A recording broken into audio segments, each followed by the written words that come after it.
Welcome to the Integrated Schools Podcast. I'm Andrew, a white dad from Denver. And I'm Val, a black mom from North Carolina. And this is Advocating for Black Educator Wellness with Asia Lyons. I'm super excited about this episode as a black educator, who I still identify as, and recognizing that our wellness is really important for our families and our students. Yeah. Dr. Asia Lyons is actually a local friend who I know here in Denver, and we finally got a chance to have her come on the show. Her work has really focused on Black educator wellness. She runs a Black educator wellness cohort. Her dissertation work is on racial battle fatigue and its impact on not just Black educators, but also their families. And then she hosts a phenomenal podcast that everyone needs to listen to called The Exit Interview, a podcast for Black educators, where she interviews Black teachers who have left education and gives them a chance to tell their story about why they left, about what it was that led them to find some career outside of the classroom, despite being educators at some point in their careers. Yeah, I don't want to give much away, but Dr. Asia's own personal story is how this came to fruition. I'm always inspired by folks who use their own pain and then turn around and create something that helps someone else. Yeah, the Exit Interview really came about because she left teaching and really wanted a chance to tell her own story, fought to get an exit interview with the superintendent of the district, and realized that she was not alone in having that desire to be able to tell her story, to be heard. And so she refers to her work with this term that I think is just like so beautiful as archival justice. Right. She's capturing these stories of people who maybe didn't have their story listened to, never had a chance to even tell their story in the first place, and archiving them for the sake of justice. And you just saying that reminds me that as everyday people, we can be holders of archival justice by listening to people's stories, by believing their experiences. And so it's such a powerful term. I'm glad she introduced it to us. Yeah. All right. Should we take a listen to Dr. Asia? I'm looking forward to it.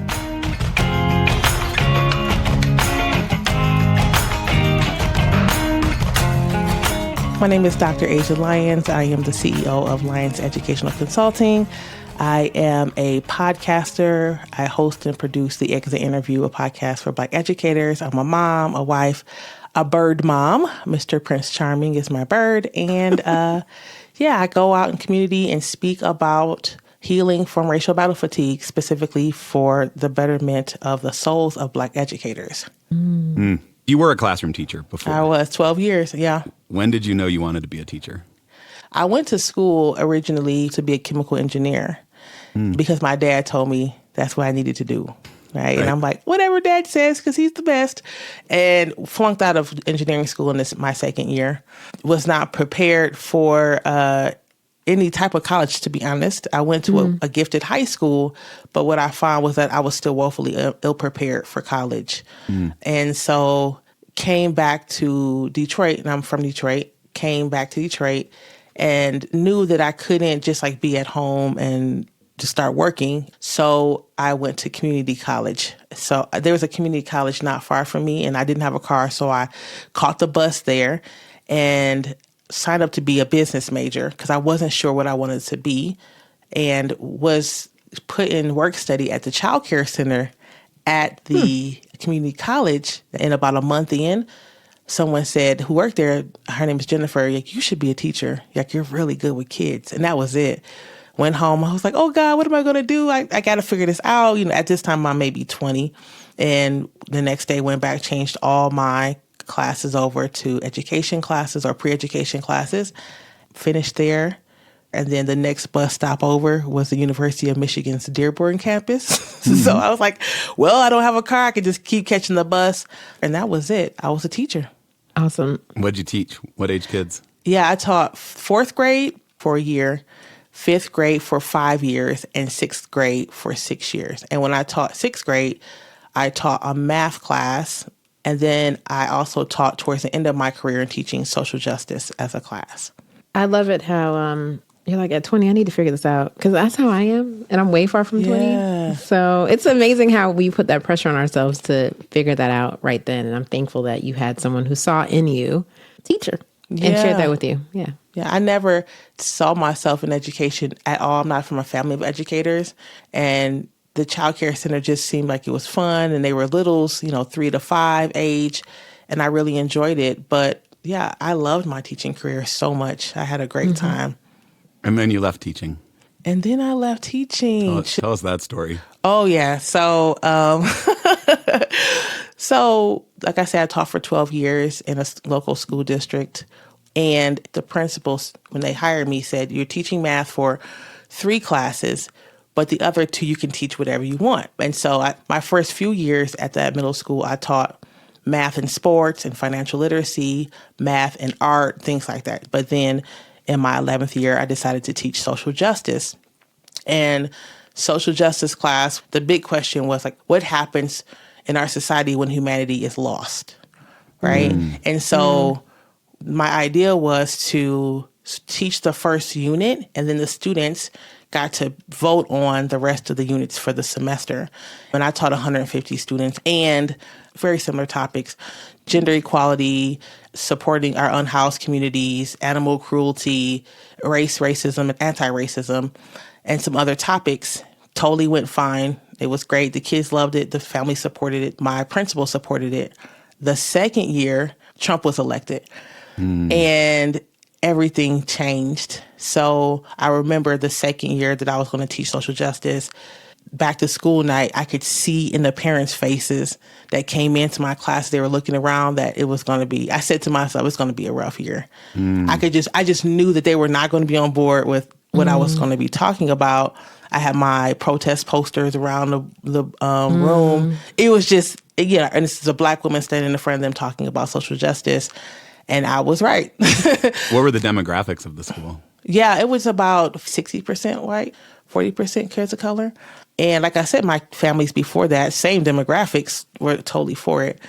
And again, I had the permission of my principal, but I had a guest speaker come to my class who was talking about loving their Muslim neighbor and what it means to, you know, stand up for others and things like that. And the kids are super excited about her, and showed their parents, like, this is who came to our class, and really excited. And the parents just flipped out. And I feel like they were just waiting for something, some reason. And they're just like, we don't want our kids learning that. Learning what exactly? Learning about like loving Muslim people, like race. It was about gender equality, about LGBTQ communities. And at first, you know, my principal was like holding the line, like, no, this is great, this is fine. And the parents started pulling their kids out of my class. And so across the classes that I taught, I had about 17 students whose parents just let them sit in a counselor's office. Rather than go to class. Class. Would rather have you learn nothing than learn to love your Muslim neighbors. Yeah, 100%. But you know, if you need an excuse, this is it. My principal ended up paying another teacher extra FTE or extra time to teach that group of kids, that group of white students. In a system where we don't have enough money, we just go ahead and put them in a class. And eventually she told me I had to stop teaching social justice altogether. And when I told my students that, like, hey, this is mid-year, like October, we're going to have to change subjects. I'm sorry. They're like, we know why. It's those families. I'm telling like my first period class, I'm trying to be, you know, make sure I'm nice and neutral, because Lord knows I don't want to be accused of inciting an issue. But as I'm telling them what's happening, the kids started tearing paper out and making little protest posters. And they're like taping rulers to pieces of lined paper. And then they started making like a little petition. These are 6th graders, 11-year-olds. Of course, they're the best. They are the best. That's why I love my kids so much. Then the second period, you know, the same thing. And then between second and third period, I sent an email to the office. And I was like, hey, office counselors, everybody on the first floor, security, my students may be upset that this is happening, and they might be I'm telling you, there might be protesting. So just kind of prepare for that. By third period, they were like, we're ready. Like, it's a go. They protested. They went to the lunchroom. They're mad. They're yelling. They went to the office. They're protesting in front of the principal's office. I was like, this is amazing. And also Gonna be bad. Yeah. And my principal ended up putting me on leave that day. And she accused me of telling them to protest. I was on leave for 2 weeks while they investigated. Now, the year that Trump was elected, Time Magazine had the person of the year was a protester. And we'd already been talking about how to stand up for yourself. So I'm like, y'all passed the test. When I was put on leave was a Friday. On that Monday, the district had a board meeting and the news was there. And the parents who wanted me kicked out were at the board meeting trying to convince the board to fire me.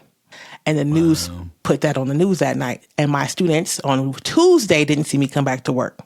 So they're like, oh, they fired her. And they did a walkout and a silent protest. Right. And so I'm at home and my colleagues are sending me like grainy photos of kids lying down in front of my classroom. And by that year, I taught every kid. Oh my gosh. Every kid. I had 6th, 7th, and 8th graders walking out of the school. Like control was lost by my principal. Yeah. And when I got back and they found out, actually, you didn't tell them to do that. I guess they just care enough about social justice that they did this. And from October until I left in May, my principal made my life hell. Everything that she could do to make my life miserable, she did it. The thing that I think sticks out most to me is we have Black History Month, of course, every February. And of course, because I was one of the few Black educators in the school, it was a lot of me doing Black History Month. I put posters up from different folks just about Black history and quotes and things. And I walked into the library and there's like gaps in where the posters were. There was some missing. And I asked the librarian, like, where's my posters? And she just looked at me. And I emailed the principal and asked her, what posters did you take down and why? And she said she took down, one of them was a Kaepernick poster because she didn't know, as a white woman, what Colin Kaepernick had to do with Black history. Wow. Dr. Asia, I was already teetering.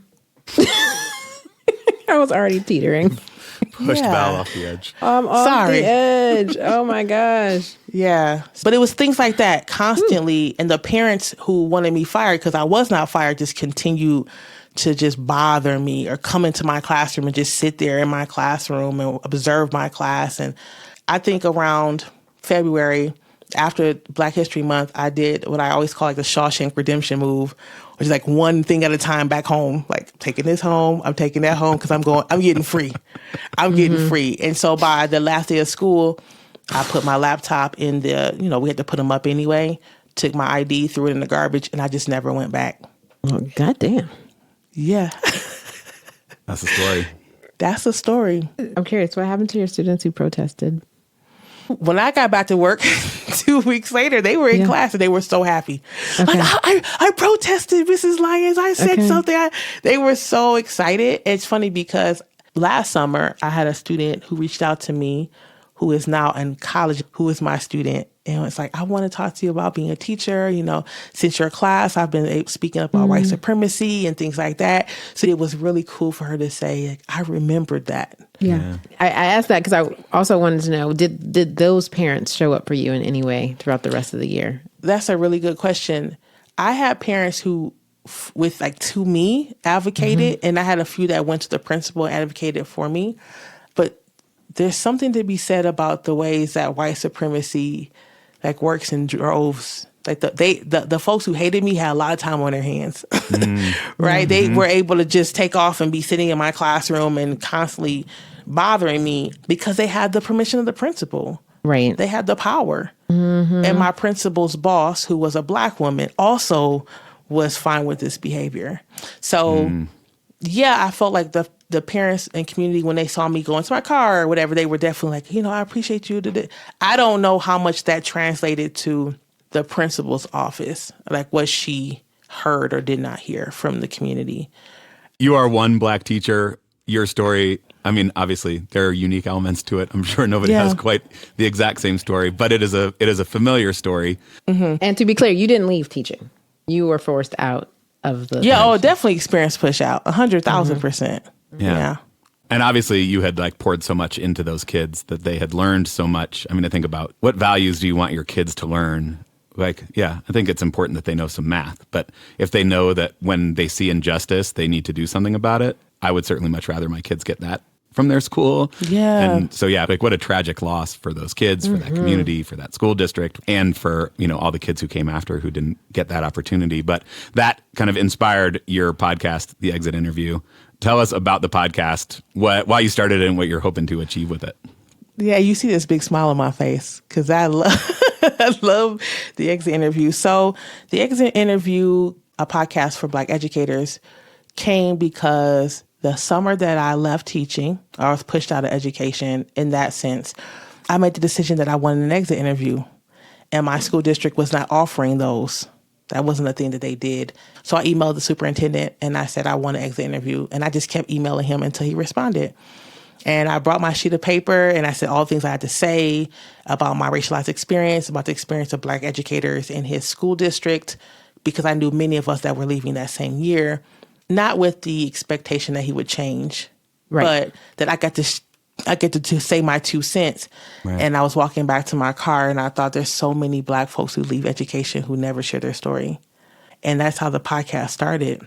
And so it's what I now know is archival justice work, right? We know that human resources departments, we know that other spaces are not going to share our stories. They're going to, even if they collect exit interview information, it's quantitative. It's rarely disaggregated by race. So the podcast is in its 5th season. We're 65 or so episodes in. I've recorded my podcast live at South by Southwest EDU this year. It was really exciting. Thank you. But yes, that's the work. It's collecting the stories, archiving the stories of Black folks who've left the field of teaching, whether they be higher ed, ECE, school psychs, teachers, therapists, paraprofessionals, so that we can just say that this is our story and this is why we left, and then continue to heal, to be on that journey to healing. That healing piece seems like such a big piece of it. In the episodes I've listened to, you often have people who clearly the story is like dying to come out. Yeah. But for a lot of people, it's like the first time that anybody has asked them about it, the first time that they've had a platform to actually share it. And there's like a real sort of sense of catharsis in actually just like putting that out. I mean, aside from the sort of like potential policy implications or what you could do with it at all, like why does it feel important to just have that space for people to speak their truth? Because we don't often get the opportunity to speak our truth. It also is because, like you said, folks have been sitting on that story for 4 or 5 years.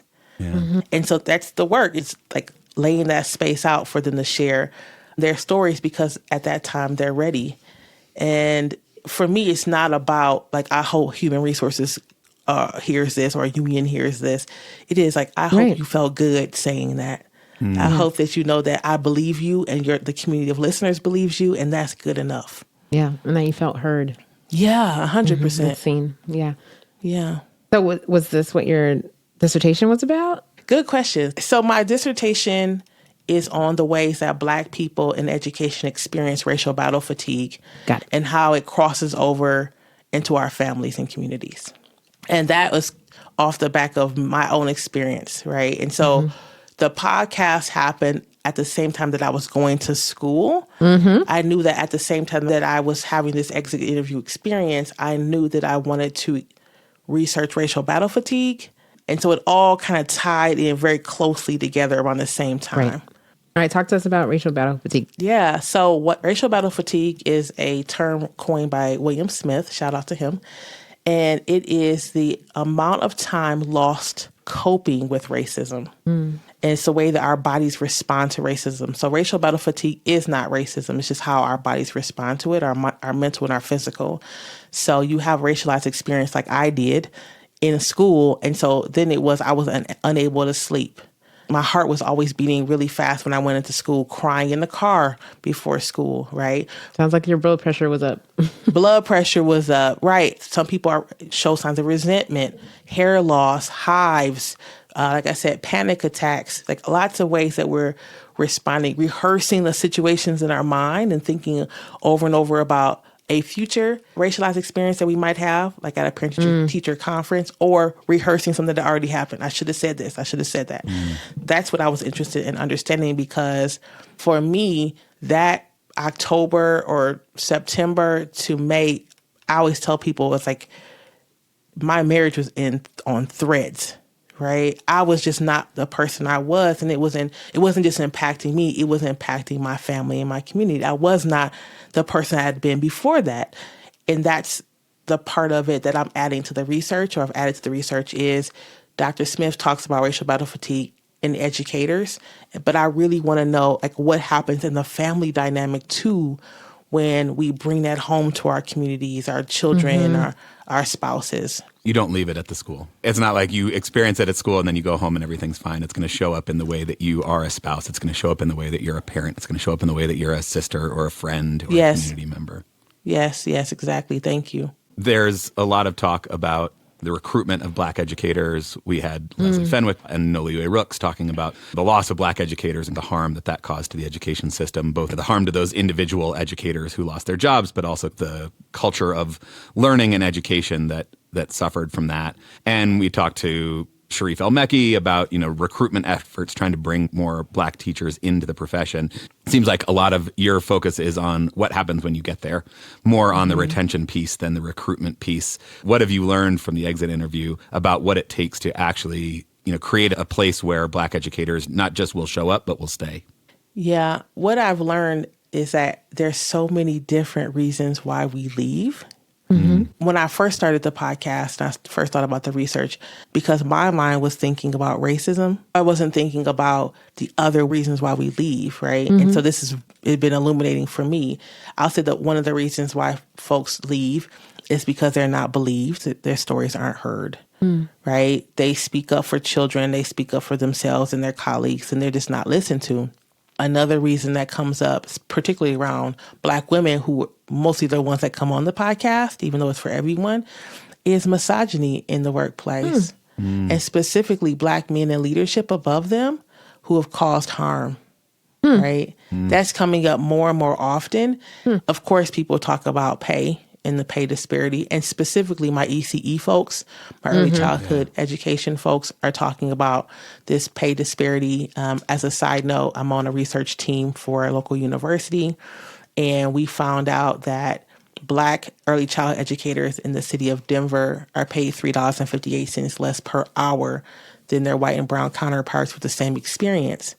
So that's $7,500 a year. And we already know ECE is grossly underpaid. That's significant. Which causes racial battle fatigue, which causes on and on. So those are some of the themes that come up from the podcast. 65 stories of educators leaving. I mean, and it doesn't seem like you're ever struggling to find people to come to other stories. Not at all. There's plenty more stories to be told. Yeah, unfortunately. And also, I just want to say, too, those same folks, obviously, their families were involved in seeing the ways that the districts and education institutions have harmed them. So that's a big piece of it, too. It's like you said before, Andrew, it isn't just the educator. The family and community always suffers with them. Yeah. Can you tell us one of those stories that sticks out to you of kind of the impact beyond just the educator or just the classroom, but out into the family or the community? I think about Dr. LaShawn Stitt. So Dr. LaShawn Stitt was a assistant principal of a all-boys school on the East Coast. And she talked about in her interview how her principal was a Black man, and he will be sleeping in his office while she was working. And she went into the office one day, and the secretary was slamming the cabinets and things. And she's like, "What do you do? What's going on?" And the secretary points, and they open the door, and his head is down. And she's like, "He's always sleeping." And in that same school year, she said that the janitors took off for 4 or 5 days. And so she was in the hallway mopping in her suit and cleaning bathrooms. And she said that the school nurse, asked her, "You don't look good. Let me check your blood pressure." And her blood pressure was sky high. And she said, "I'm going to call the ambulance to come and get you." And Dr. Stitt's response was, "Wait, my son is here at the school. Let me just go to the doctor. I'll promise I'll go get my checkup," right? But her mind was on how her child was going to get home and who was going to take care of her child if she went to the hospital, which she should have gone to. And she ended up telling a story how she got her checkup, blood pressure was high, but also found out that because she hadn't been drinking water, because that's what teachers love to do is not drink water, she actually had to have a procedure for her kidneys. And so the cost to the family of time and money impacted her son. So that's just one example of, like I said, many of folks whose families are impacted by experiencing harm in school systems. It's internalized racism, right? It's white supremacy within Black folks. So it's always racism there present, but we never expected to be an all boys a school for Black and brown boys for Black excellence. We don't expect to see it there. The more and more I'm seeing the harm to Black women in spaces like that. I'm thinking about the put your mask on before you can help anyone else. Yeah. Right. And so her being unable to care for herself in a way that still jeopardized all the things that she was trying to protect anyway. And how oftentimes Black women in particular show up that way, right? I'm going to do all of these things in order to keep my family safe or secure or the job or the place running, and it still fall apart because you have fallen apart, right? Josephine Ampao came on the show a little while back, and she said, in the analogy of the airplane going down in mass, she's like, you have to remember the airplane is going down. Like the oxygen doesn't come, the little bag doesn't come down just for fun. The bag is coming down because the plane is crashing. Something has gone wrong. Yeah. This is not like a little check. Like, no. And when she said that, I'm like, oh yeah, that's right. Because we always say, put your mask on because the plane is crashing. Oh my gosh, that just blew up my whole world. Thank you. Thank you, Dr. Asia. Thank you. Shout out to Josephine. She's Thank you, Josephine. licensed therapist. Brilliant Black woman. I think I'm feeling the tension of needing and wanting Black educators in our schools and recognizing the pain and harm that is often caused to them. Yeah. Like, how do you balance that tension? Do you ever find yourself thinking like, dang, I wish I could have convinced you to stay? Yeah. As far as that balance is concerned, beyond the podcast, I co-founded and co-facilitate what's called the Black Educator Wellness Cohort. And the Black Educator Wellness Cohort is a space here in Denver for Black educators, women and non-binary educators, for their healing, who want to stay in education but need some space to talk about what it means to be well. And it's a 10-month cohort that starts in September and it goes through June, where every month, we meet once a month for a half a day. We build tools. We create tools to be well and to support our family and to cry and to laugh and to find joy and liberation and put words to our feelings and just be on this journey for healing. Mm-hmm. And because that cohort exists, I know that I'm also doing the work of sustaining educators that are still in education. Mm-hmm. Right? Mm-hmm. So folks on the exit interview, if you left, I understand. And folks, if you want to stay, I understand that too. Mm-hmm. And so I don't feel this tension in my work at the podcast because I have this other work with the wellness and well-being of Black educators, because I still want that to be true, but I don't want people to walk into the space and think everything is just wonderful. Yeah. There's this balance, this beautiful balance of archiving your story on this side, and then how do we make sure that you on this other side are well, are happy, are seen. And because the folks in the cohort are from multiple districts, right? Then it's like, okay, especially in the state of Colorado with less than 1,000 Black educators. Say that again. The entire state of Colorado. The entire state of Colorado, less than 1,000. Yeah. It's funny because the cohort is in year 3. And I think after this year, we can say with our full chest that we've supported 1% of the state's Black educators. Right. What does it look like at either the school level or particularly I'm thinking about, parents, particularly white and privileged parents showing up in school spaces to kind of take this seriously, racial battle fatigue as a concept seriously, and the idea that, it's not enough to just say we want Black educators in our school, but we have to actually change the experience of being educators. How do we show up better? Yeah, that's such a good question. I think that we have to make sure that families, white families, families of color too, hold the line and say wait, what happened to Dr. Asia? What happened to other? And then start pushing that conversation of where are these folks going? Why is our school not retaining Black educators? You just introduced us to the new school psych 2 years ago, and now she's gone. Right. And continually putting that in front of the administration to say, we know this, and this is a problem. And even though they may not know specifically it's racial battle fatigue, to even start to say, we're not going to just be watching this happen, but we're going to advocate and say, this is not okay. Someone's causing harm. There's some harm being caused. And I wouldn't suggest families going and finding the educator because people can be in a really fragile state or just I don't want to talk about it. But I would say to continually talk about to administration, to our school boards, that they notice these things are happening. And here's the research as to why it's important to have Black educators and retain them. And then constantly be saying retention and let's lessen that recruitment conversation, right? Because when we talk about retention, we're talking about the end of harm-causing experiences versus pulling out the tablecloth and having a nice shiny brochure and a moving bonus. That's two different conversations. Right. We are repeating this moment with reelecting a president. And there are still Black teachers and other teachers of color who are social justice minded, who are in the classroom right now, who are facing things that feel even more difficult because it's such a widespread national movement in every industry to dismantle DEI. What words do you have for them now? What do you want them to know if they can't join your cohort because they're not in Colorado? What is it you want them to know, believe, do, feel? So the first thing that I would say is there's something to be said about creating healing spaces and being a part of healing spaces. And I don't mean affinity groups that your district puts on. School district affinity groups don't move the needle because they're not supposed to.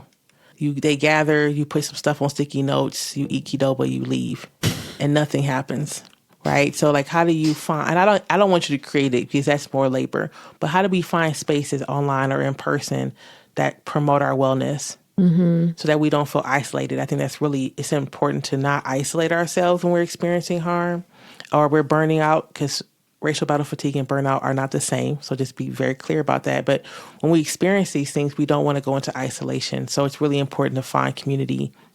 And that maybe folks who are educators, they can understand the nuances of education. Dr. Smith, when he was on my show, he talked about, it's important to eat well. It's important to be in nature. It's important to set up your home so that your home is full of Black excellence, right, and love and Black culture. We also talk about it's important that as families of Black educators that we help folks come back to regulation. Because if you're experiencing harm, you're going to be dysregulated. Then you come home and you're just dumping on your family. So like, how do families seek supports to make sure that they're there to hold space, but then also to shift from, okay, we're venting. Now, what do we do now? Like, how do we heal? Because that's important too, is that we get our families and communities involved in the healing of our Black educators who are experiencing harm. That makes total sense to me. And yeah, we've also talked about the ways that families and communities are harmed by racial battle fatigue. How do you avoid somebody feeling like, oh, crap, now I'm not like getting my family to help me either. I'm failing at school and like I come home and I'm like not doing a good job at home and my family's not helping me. So like I'm doing a bad job at all of this. Family therapy is important. Right. And so the therapist can teach you, or like, if this person is having this experience and going through this loop, this is how we're going to support.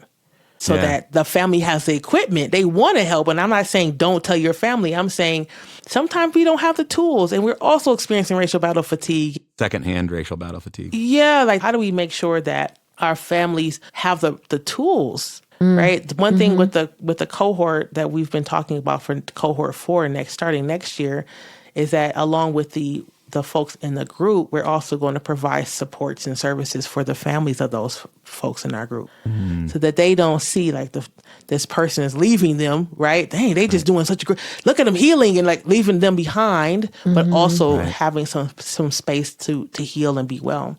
Think about it as a community effort, as a family effort, that everyone is figuring out how to support that person. Or for most folks of color who have family of color, we're all figuring it out. So you all benefit from that. Yeah. Well, I'm certainly not calling you a college dropout. We'll start with like, it was your gap year. A gap 2 years. A gap 2 years. A gap before, 2 years. Your journey to become Dr. Asia. And I feel so grateful that you are in this space and that you are loving on educators around the country. So thank you. You're welcome. I love it. It's my life's work. It feels good. It's a wild way to come to it, right? Yeah. But I'm super grateful for the work and that the community supports it and sees the benefits of it, for sure. Yeah, it's beautiful. The work ripples wide and far, and not just the educators that you're impacting directly, but people getting to tell their story and speak their truth, and then people hearing those stories and getting their own sense of healing. And then you think about all of the families who are positively impacted by that, and then all the students who are positively impacted by that. It's important. It's good work. Grateful for you coming on and telling us about it. I appreciate you.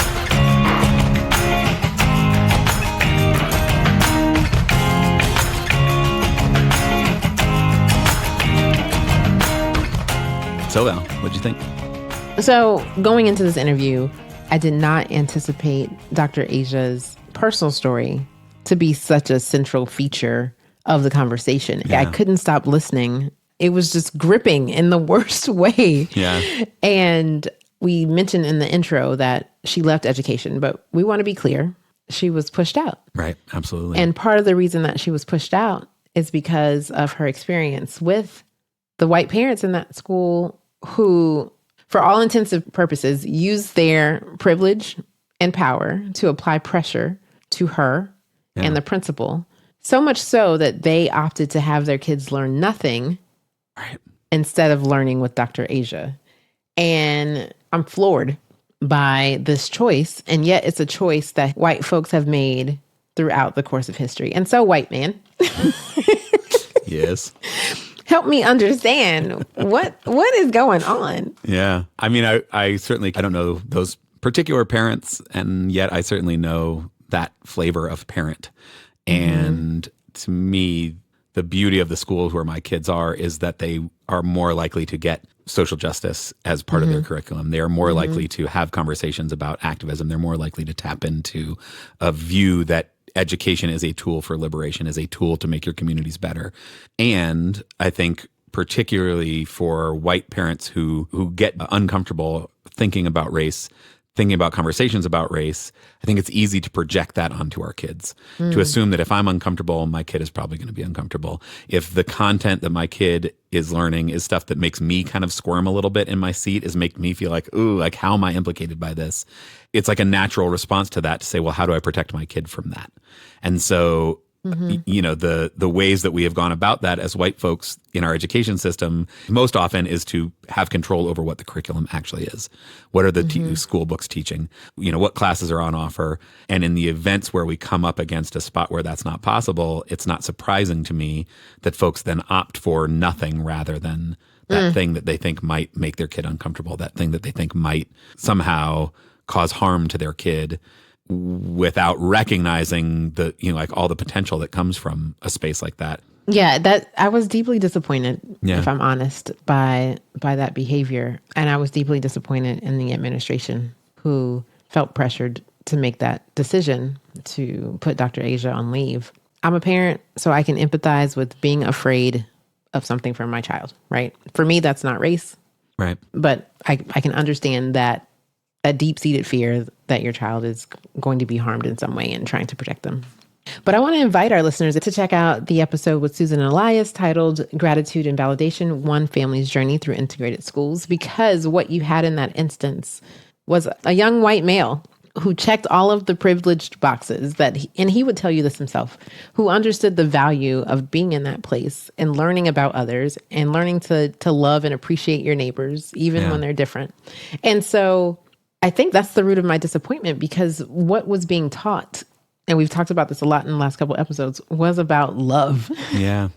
What was being taught was about love and justice for all. And justice for all is what we claim to be about in this particular country. And so I don't know, Andrew, if I'm being super honest, how we win together if folks are so threatened by that particular brand of teaching and learning.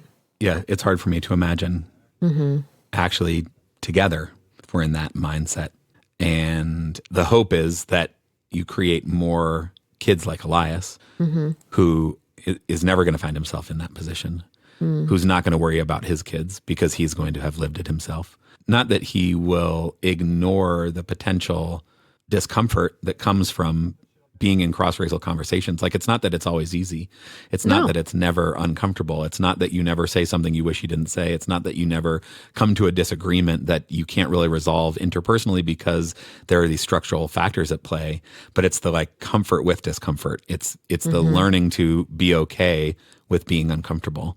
And I think we spend so much time catering to white comfort in this country. I think our education system spends so much time catering to white comfort. And you know, there's obviously a cost to Black teachers, right? Dr. Asia told us all about the costs, not just to Black teachers, but also to their families, to their spouses, to their kids, to their loved ones. But there's a cost to everybody. There's a cost to white kids by never giving us the tools to be comfortable with discomfort, to recognize that, like Dr. Muhammad said last episode, like it's through the discomfort that we have the potential to grow. It is in those moments of discomfort that our biggest growth and our biggest potential comes. And like you see that clearly in Dr. Asia's story, right? Because the students that she had taught the year before knew how to advocate, knew how to protest, knew to have a lie down protest in front of her classroom door because they had learned these skills from her. And not that she said, go out and do this protest for me, but she had given them a skill set, a way to express themselves, tools with which to advocate for themselves through education, which is like the ultimate goal, if you ask me, of what we should be doing with education. And the first thing that would happen if I got a call from the principal saying my kid was protesting in this instance is I'm like, all right, let's go to dinner. Good job. So proud of you. Yep. My youngest, she's going to 6th grade next year, and they sent out a parent-student handbook, and you had to like agree to a number of things, sit down with your kid and talk through these things. And one of them, I think it was unintentionally worded this way, but it basically said, my kid will not participate in any non-school sanctioned protests.